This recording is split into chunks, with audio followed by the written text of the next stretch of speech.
up, Cowboy fans and YouTubers? It's the VA Dallas Cowboy fan coming back at you. Thank you for liking, sharing, subscribing, and commenting down below. I do this for me and you, and it's a little bit therapeutic, you know? Well, it's Victory Monday, and if you don't know, now you know. We won 37-18, and the big story out of the whole game is that damn black cat. If you don't know about it, apparently during the second quarter, about 6 to 8 minutes left in the quarter and a half, there was a black cat that managed to get on the field. Apparently it was one of the strays that live in the stadium. So it's running across the field. Everybody's having a field day with it, you know, having a good old time. Apparently there was a great play-by-play call by Harlan that is epic, with the cat running around on the field like he's a player. But yeah, after that, it seemed like, you know, everybody thought it would be doomsday for the Cowboys, but instead it turned around being a bad omen for the home team. The Cowboys went on to outscore the Giants by about, what, 34-6 the rest of the game? 34-9? So, yeah, 34-9 the rest of the game after that black cat came out. I mean, it was a sloppy game. Referee calls were bad on both sides. I mean, some were egregious, some were ticky-tack, others were kind of making you wonder what the heck. I mean, you got a guy who's out here instigating 3 fights and you don't flag him not once. I'm not understanding that at all. I mean, if any other player, if he was a Cowboy and he instigated 3 straight fights, yeah, he'd have been ejected out of the game. But they just let Will Hernandez keep on antagonizing the Cowboys. They just let him keep on doing what he's doing. And yet we're always called with the unsportsmanlike. Go figure. Tyron Smith keeps holding. I mean, some of those calls were ticky-tack. Other calls, yeah, he's starting to lose a step, which is probably expected with his injury history nowadays. I don't know if they're going to think about what they're going to do with him, because it seems like every offseason he keeps telling us how great he feels, this, that, and the other, if he's had surgery or not, and he's coming back fresher and better. But he still seems to be off. You know, he's still getting injured. He's starting to put on more and more penalties that are hurting us. I mean, I can't remember the stats, but they said that I think 5 catches, 127 yards, and like 2 touchdowns have been wiped out from Randall Cobb because of penalties. I mean, that's not cool. Thankfully, it hasn't like completely killed our season, but those kind of penalties got to be cleaned up. And each week we talk about it, and it doesn't get cleaned up. I don't know how much more Jason Garrett has to emphasize it, but it's not working. These guys are not changing. They're still undisciplined at times. Starting out slow. If this wasn't the slowest way to start this game, I don't know what is. I mean, Pollard could have got more yardage on the kickoff. And then you have Dak throwing an immediate interception on the first play of the game. Only thing I can compare that to is probably the Super Bowl. Denver and the Seahawks, and having the first play of the game be the bobbled snap that went over Peyton's head, and first game was like a safety. But yeah, it was a sloppy game both ways. The Giants played like we played. They were conservative. They didn't go for it, and they knew they had to score to keep up with us or keep the lead, but they continuously got bogged down 10 yards or less and never punched it in. They got hyped for one Shaquan Barkley screen pass, and hyped for one Golden Tate catch one-handed, and they thought they were hyped up for the game. Like, that was their Super Bowl. 2 highlight reels. Great. You still lost. So you can pipe it up and put it on best plays of the week all month if you want, but doesn't change the fact you lost. Our defense looked great. General Lee, Sean Lee, did his thing like he didn't miss a step. Good, because who knows how long Van Der Esch will be out. Jalen Smith looked good. Xavier Woods looked awesome. Jeff Heath's replacement, Deonta Thompson, he came out. He got a fumble recovery. Played some.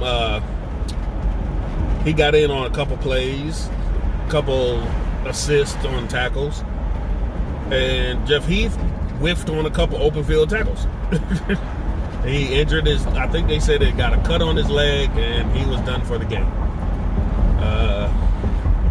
Corners did the best they could. Byron Jones tried to lock down his side. Aside from that incredible one-handed catch, Byron Jones did his thing. Cheeto looked like he got burned on a couple plays, but the ball was overthrown a couple times, so it didn't really matter. I think the one play that he truly missed was the touchdown play.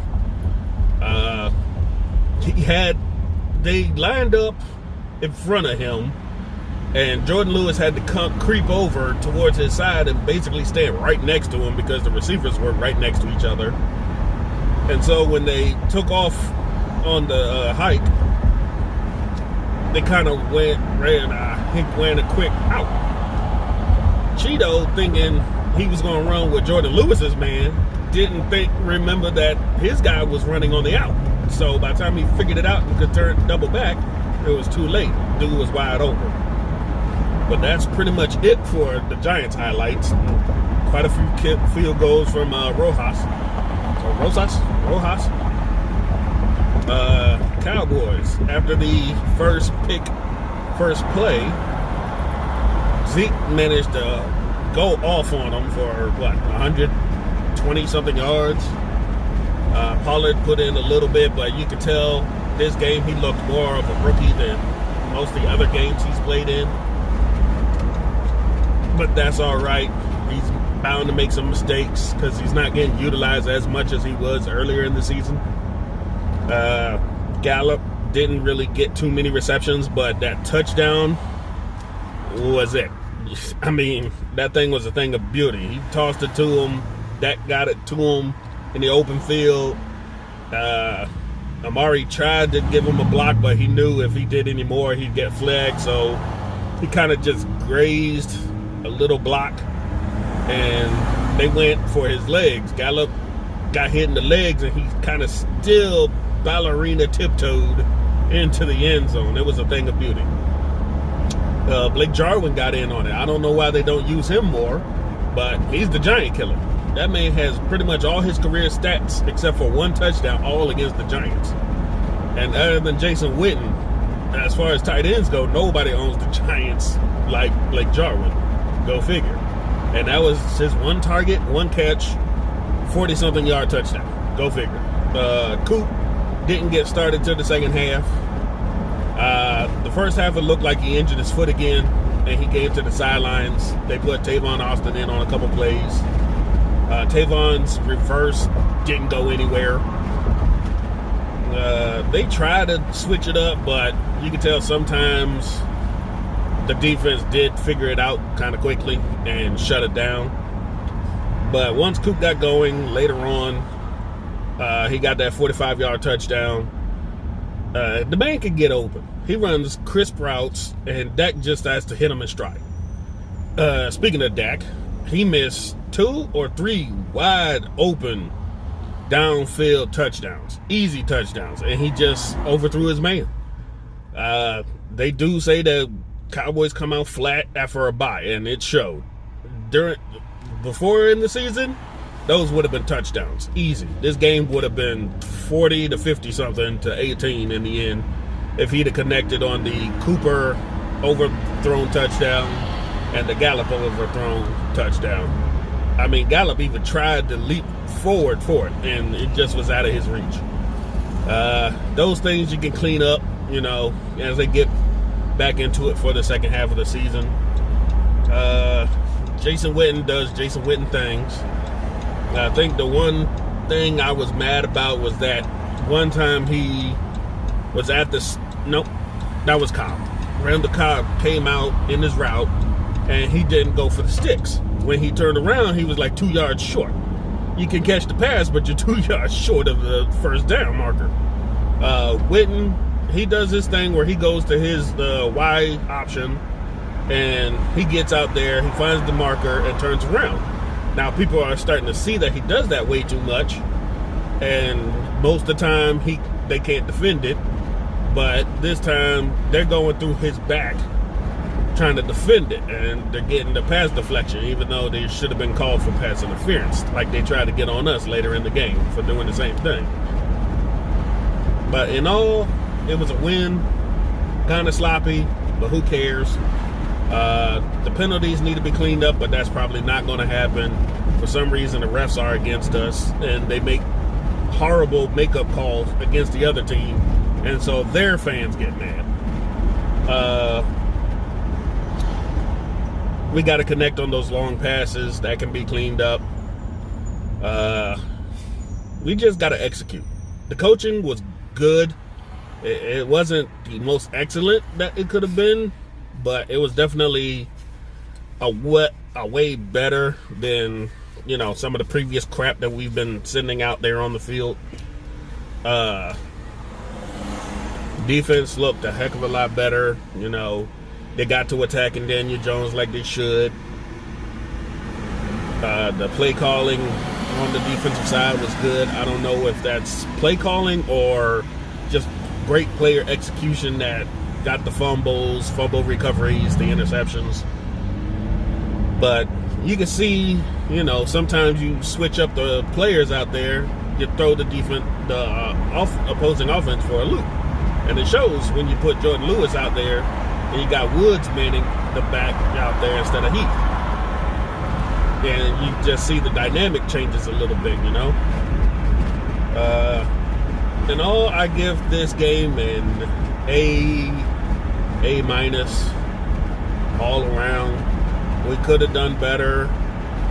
There's some things to clean up if we want to continue this role. But I'm happy it's a W. We're not going to spend too much time on this game. It's already a Tuesday. We got to get ready for the next one, So that'll be Minnesota at home Sunday night.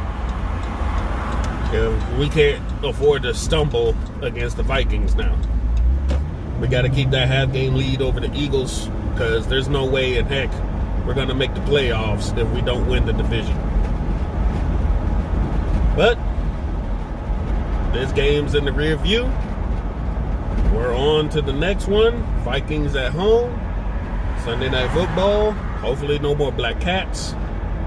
Hopefully things go our way a little bit better. We're finally done with MetLife Stadium for the season, because wicked things seem to happen there all of a sudden.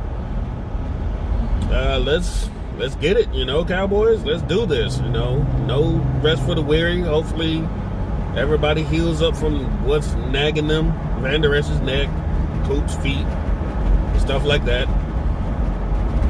Keep coming with player execution. Keep coming with great game plans. And hopefully our slow starts turn around and our penalties are reduced. Other than that, I can't get too mad. Let's do the dang thing, right? On to Minnesota. Hope you guys have a great Tuesday. It's a nice day here in Virginia. I'm off to work. Stay blessed. And I'll see y'all later, all right? Thank you for liking, sharing, subscribing, and commenting down below. Have a good one. Peace.